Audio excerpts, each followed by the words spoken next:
पुढची बातमी आहे ती नवनाथ वाघमारेंच्या संदर्भातली।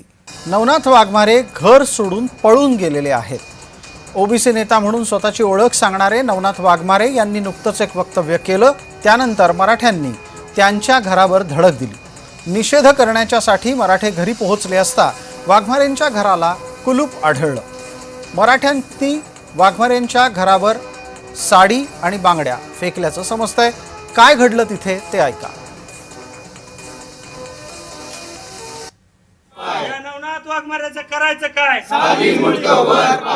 दुरी तिरी एक्का काल सांगितलं होतं, तुला आव्हान दिलं की तुझ्या आम्ही जालन्यामध्ये येतोय आणि तुझ्या इथं जिथे इथं राहतोय ते बी घर भाड्याचं आहे।